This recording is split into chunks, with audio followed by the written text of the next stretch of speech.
Each I've been working on in the back of my head for a while, and I'm sorry Tom Veach isn't here because he was going to be one of the targets. Tom, of course, lives in a doghouse, and I am of a completely different religion. I live in a house with cats,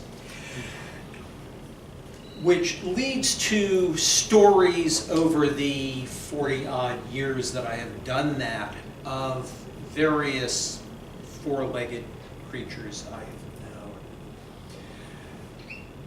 Beginning with the long-haired black cat that my wife Liz and I adopted shortly after we started living together. It was a stray who showed up on our doorstep one day and had managed to roll in oil in the driveway. This poor creature with oil on its fur.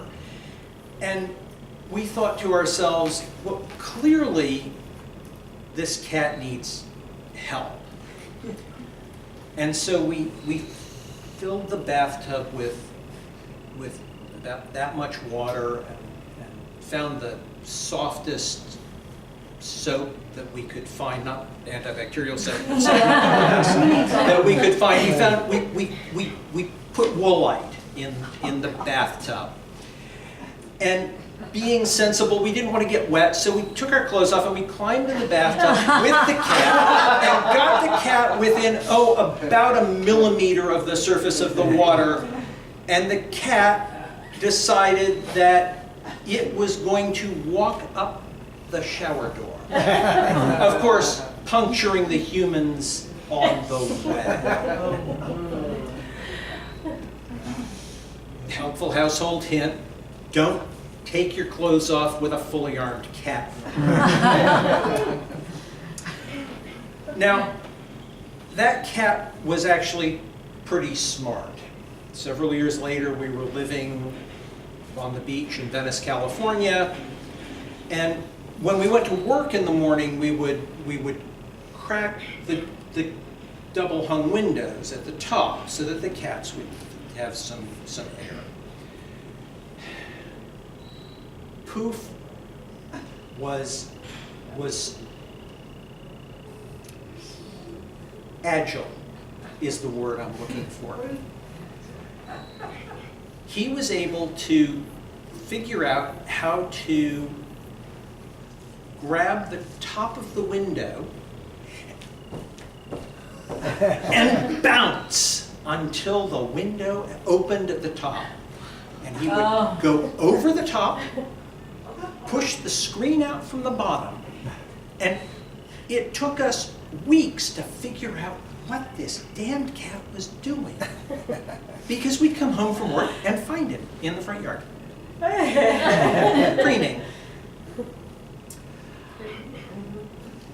Now, over the years, we've had a selection of really interesting characters.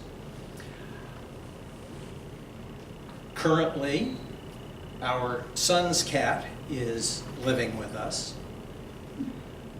Tuxedo cat. She's named Zoe. She's black with a bib on the front, white, and paws where the cuffs come out of her jacket. And Zoe plays a game called Tummy Trap, where she will roll over on her back. Look at me, I'm gorgeous. Don't you just want to pet my tummy? Now, for those of you who play D&D, playing with Zoe is a 2d10 damage roll because she has 20 claws, and when you pet her on the tummy, she grabs you. Now, my son-in-law Russ figured out a game to play when Zoe grabbed his hand, which is spin the cat. So Zoe will be on her back on the hardwood floor and have her claws embedded in you, And your way of escaping from that is to spin the cat. And the cat goes around, rolls over, ends up on her feet, looks at you and says, "That was fun," and rolls over back on her back. But our senior cat at the moment is a cat named Cloudy. Is that very soft, white, long hair. She weighs about 3.5 ounces.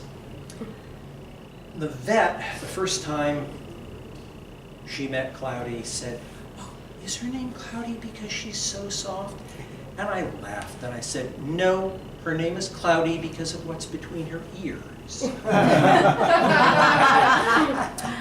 Cloudy is the cat who is agoraphobic to begin with, so she will occasionally get on the porch and go, "Oh my God, there's no ceiling over me, what do I do now?"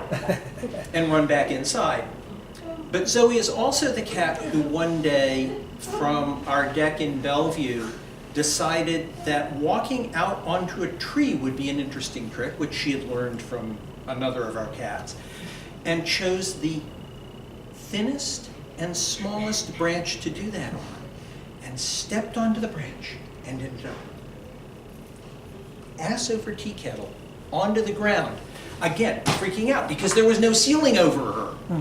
And so we had to rescue her from the yard in front of an open door because she couldn't figure out how to get back in.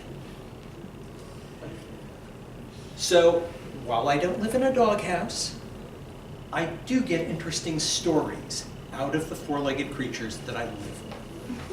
Mr. Toastmaster.